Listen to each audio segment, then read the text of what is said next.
commencer ces actus en bref, on parle d'Evergrande.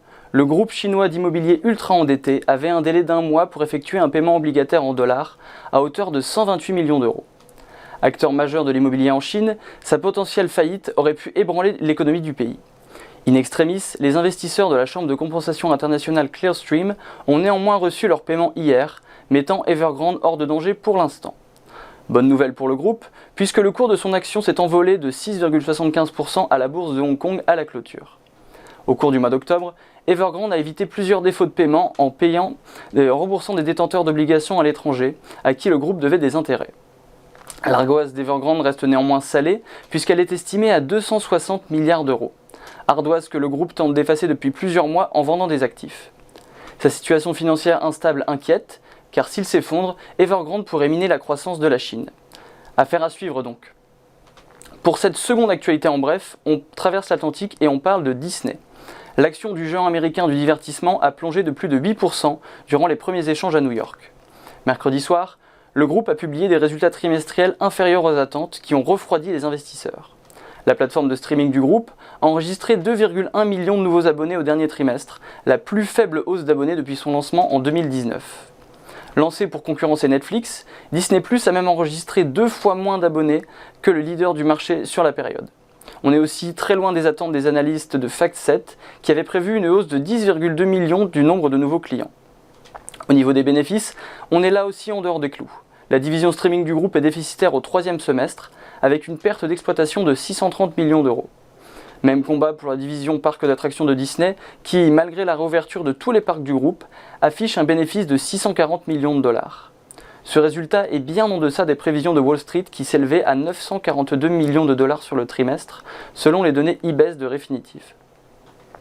La chute du cours de Disney peut également s'expliquer par un chiffre d'affaires global pour le trimestre de 18,53 milliards de dollars, en dessous de la prévision moyenne de 18,79 milliards de dollars, toujours selon les données IBES de Refinitiv. On va terminer ces actus en bref en parlant de la BNP Paribas. La filiale réunionnaise du groupe bancaire a été épinglée par l'autorité de contrôle prudentiel et de résolution, ou ACPR. BNP Paribas Réunion s'est vu infliger un blâme et une amende de 3 millions d'euros pour des irrégularités dans les frais facturés aux clients. Évalué par la mission de contrôle, le préjudice total subi par les clients dépasse 3 millions d'euros depuis novembre 2019. Dans le détail, la BNP Paribas Réunion ne respectait pas les plafonds réglementaires des frais bancaires, n'informait pas ses clients sur tous les frais qui pouvaient lui être imputés, ni sur les prélèvements liés à des irrégularités et accidents. La CPR a également relevé que le système de contrôle permanent était insuffisant pour garantir à sa clientèle la conformité des frais facturés par rapport à la réglementation. Il semblerait que cette annonce n'a pas affecté le cours en bourse du groupe, qui terminait à plus 0,47% au CAC 40 hier. Voilà qui referme les actus du jour. Un petit mot maintenant sur les clôtures d'hier. Donc hier soir à Paris, le CAC 40 terminait dans le vert à plus 0,2% avec 7059,55 points. Un nouveau record de la clôture pour la bourse de Paris. Côté valeur, on notera ArcelorMittal et Engie qui s'en sortent très bien, avec respectivement plus 4,09% et plus 2,29% à la clôture. Le beau score d'ArcelorMittal s'explique grâce à ses résultats du 3e trimestre qui ont battu un nouveau record à 6,1 milliards de dollars. A l'inverse, le cours d'Alstom enregistre une nette baisse avec moins 6,11%. De même pour Renault qui termine à moins 4,01%.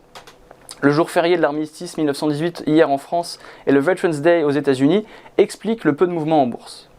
De l'autre côté de l'Atlantique d'ailleurs, le Dow Jones abandonne 0,44% à 35,939 points, affaibli par le plongeon de 6,4% du titre Walt Disney à la clôture.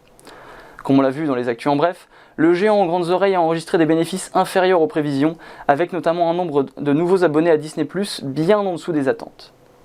Le Nasdaq Composite, quant à lui, enregistre une hausse de 0,68% à 15,728 points.